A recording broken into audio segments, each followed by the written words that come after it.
Welcome to the Hawley Area Community Show. I'm your host, Jody, and I'm here at the Hawley Library with Joy Becker, the local librarian who likes to enlighten us on the events taking place at the library. So welcome to the show. Thank you, Jody.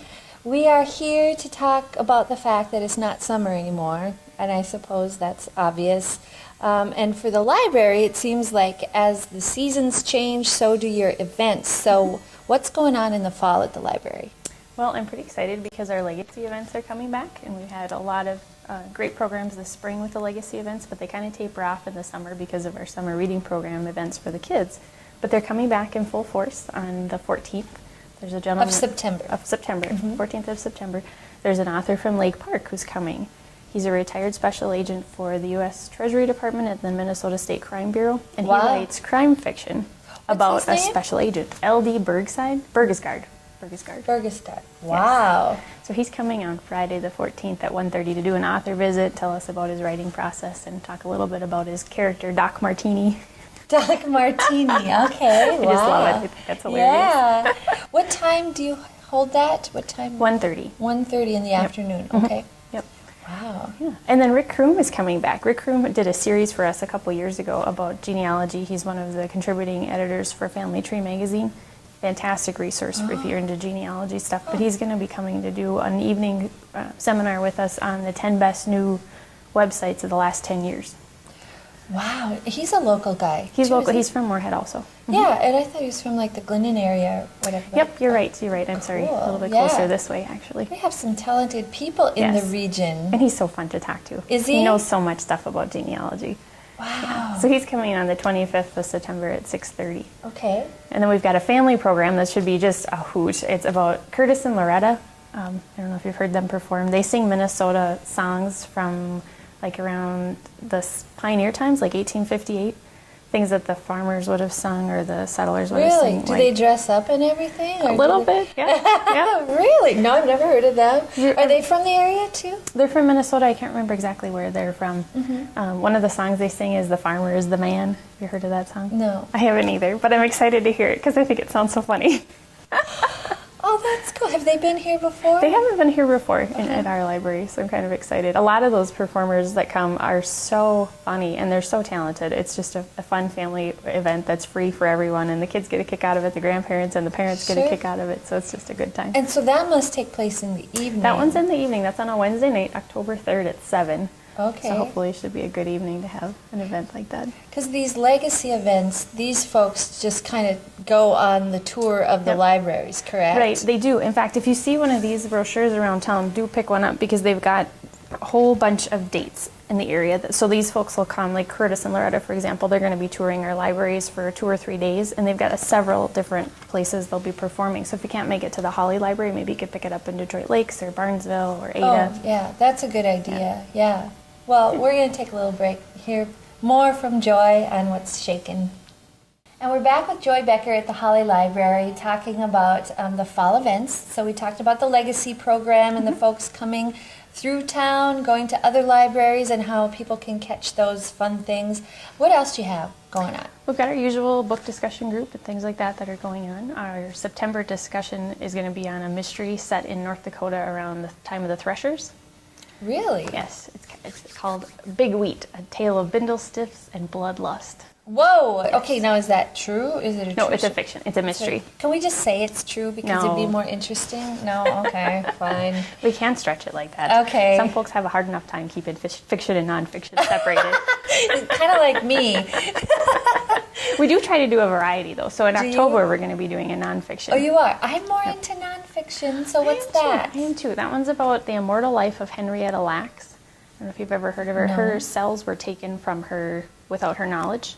Her cells? Like cells, in her body? Yes. And they've done lots and lots of research on them. They've created the polio vaccine. They've learned about cancer and things like that just from the cells. Because they managed to keep them alive all these years.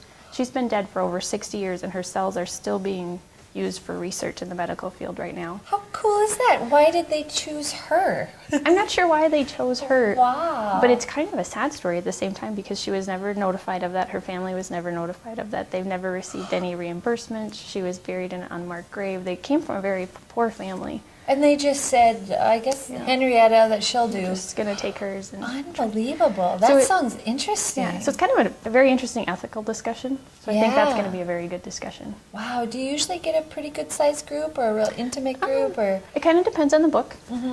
We've ranged from around 6 to 12 for usual. We usually end up with around 8. It's pretty good size. How fun. I've never taken part, but I always wanted to. Yeah. And we don't care if you haven't come before. If you read that book and you loved it and you want to come to talk about it, just come. Really? Oh, okay. Oh, how fun. And we're going to throw in a classic there in November just to keep it rounded out. And what's that? To Kill a Mockingbird. Oh, you picked a good one. Oh, that's good. Oh, maybe I should go to that one. No, it'd feel too much like senior English, maybe. I don't know if I can. We'll probably talk a little bit about the movie renditions of it as well, because that's generally where our discussion goes off to. Sure. Oh, interesting. It's kind of fun. But we have some fun things for the kids coming up, too. Okay. We've got a gal helping out with story time this fall, so she should bring some energy and some different viewpoints for the preschoolers on Fridays at 10:30. We're going to do our usual Lego nights the second Tuesday of every month. So Lego nights? Lego nights. We pull out the Legos, the little Legos that the kids like to build with. The ones that really hurt when you step on them. Yes. Those. But the first one of those is on the 13th of September. And then we're going to try and do some craft events. So the first craft event we've got is on the 27th of September. We're going to make we've got bags, and we're going to decorate them. Bags? Little bags, like totes? Or? Like a miniature tote. Yes. Oh, how fun. Yeah. And you're going to lead that? Or? I'm going to give the kids the supplies, and they can go to town. I was going to say, I didn't know you were crafty. You're multi-talented. They are pretty talented. You don't really have to give them much direction. Wow, how fun. Oh, that's neat. So that's for the kids? That's for the kids. There's also a teen book discussion contest coming up again this year. We did an art contest last year for a bookmark. Yeah. We're going to be doing the same thing this year, except the design has to be based on their favorite book, and then on the back side we're going to have a listing of similar titles. Okay, so where will this be? Where could you see this? The winner. So it's a contest, and the winner is chosen. The winner is chosen. Yep. And then the 5 best designs will be made into bookmarks and be distributed throughout our libraries. Oh, they're made into bookmarks. Yep. How fun! I didn't see the one from last year, but that was about loving to read. And okay. But we had a really awesome entry from Hawley, and I was so thinking that was the winner, but really, she was the runner-up. It was awesome. We have such just a lot of talented art kids in Hawley. Maybe we can win this year. Maybe we can. It's open till the 22nd of October. Is this kids from all over Minnesota or just kids from our region? From our region, okay. Which is like a 7-county area, so it's a pretty large area. Yeah. Oh, I hope so. And so does the Hawley Art Department take part in it, or like do they submit from there, or is this all just independent? It's independent. I did let the art department know, though, so that they could share with the students, because so many of them worked on the mural here at the library, and it was just nice to have that contribution, and I wanted to have them take part if they were able or wanted to. Yeah, that's neat how you're really reaching out to the different generations, the different age groups in the community. So you do such a good job. Thank you so much. You enhance the community so much. Thank you. And I guess that's it. Until next time.